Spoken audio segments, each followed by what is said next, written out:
Jimmy Hoffa's last full day on Earth. It was 50 years ago today that a plot was brewing against the former labor union boss, and in 24 hours, he'd be dead. The photo looks ordinary.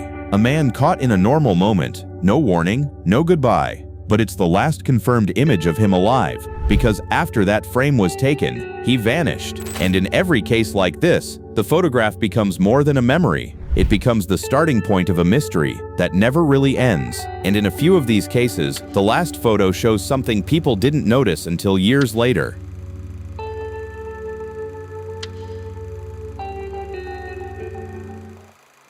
The last family photo of Amelia Earhart, before she disappeared. At first, it's just a photo of a famous pilot doing what she always did. Amelia Earhart standing near her Lockheed Electra, calm, focused, almost casual. But once you know what came next, the image changes, because soon after, Earhart and her navigator Fred Noonan took off on the final leg of their round-the-world attempt. They were headed toward Howland Island. They never arrived. Radio messages came in and then stopped. Search teams scoured the Pacific, but no confirmed trace of Earhart was ever found, which is why that last set of photos became so important. They are the final proof that she was there, that she boarded the plane, that the story is real. And the moment she disappears, the photo becomes a line in the sand between history and unanswered questions. And the next case takes that same feeling, but brings it into the modern era. This time, the last image isn't a famous pilot, it's security footage, and it captures the exact second a man runs out of view and is never seen again. The last photo of Lars Mittank before he ran and disappeared. This is one of the strangest disappearance cases of the internet era.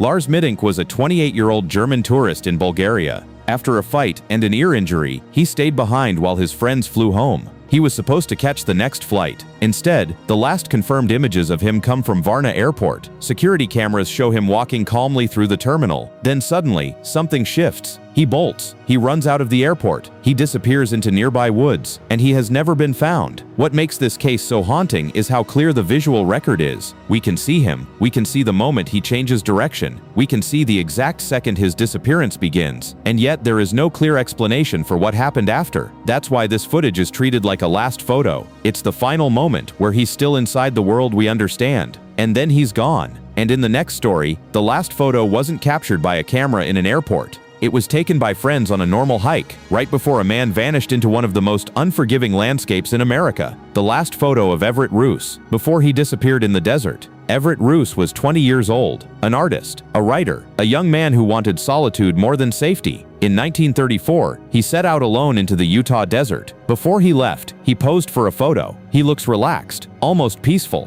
No one in the image looks like they're saying goodbye, but they were. Ruess never returned. His burros were later found wandering. His camp was discovered, but he was gone. For decades, the desert kept the answer, and that's what made the photo so haunting. It's not dramatic. It's just a young man, in the last moment before the landscape swallowed his trail, and the mystery lasted so long that people began treating the photo like evidence, studying it, reposting it, as if staring at his face long enough might explain where he went. And once you see this pattern, you start realizing the last photo isn't the end of the story, it's where the story starts. And the next case proves something else. Sometimes the last photo isn't taken by friends. Sometimes it's taken by a camera in a hallway, and then the person is never seen again. The last known image of Elisa Lam, before she disappeared. Elisa Lam was a 21-year-old Canadian student traveling in California. She checked into the Cecil Hotel in downtown Los Angeles. Days later, she was reported missing, and the images tied to her case became infamous. Not because they show violence, because they show confusion. Security footage captured Lam behaving strangely in an elevator, looking out into the hallway, moving as if someone was there. It became the last known footage of her alive.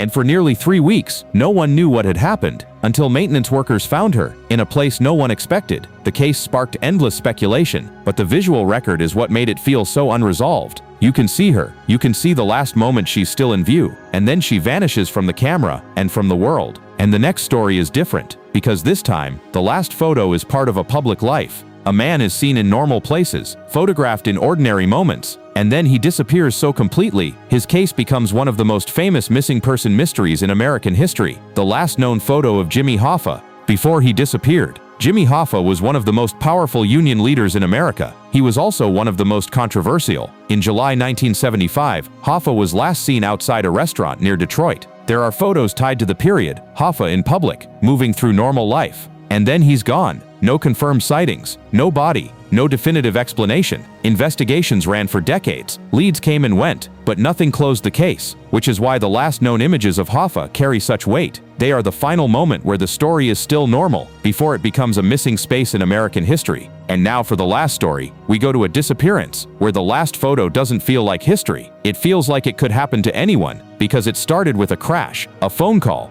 and then silence. And in the last case, the photo isn't historic. It's painfully normal. That's what makes it stick. The last trace. And then he vanished. Brandon Swanson. The last photo of Brandon isn't dramatic. It's a normal picture from a teenager's life. But after that night, it became the image his family has been left staring at for years. Brandon Swanson was 19 years old. In 2008, he crashed his car late at night in rural Minnesota and called his parents for help. He said he wasn't hurt. He said he could see lights. He said he was walking toward a town. His parents stayed on the phone as he walked. For nearly an hour, they heard him moving, talking, breathing. Then suddenly, he said one word, "Oh," and the line went dead. Search teams found his car. They traced his steps. They searched fields and waterways. But Brandon was never found. And that's what makes this final case hit so hard. There's a last image, a last voice, a last moment on record. And then, nothing. And the longer the person stays missing, the more that last photo starts to feel unreal. A last photo is supposed to be a memory.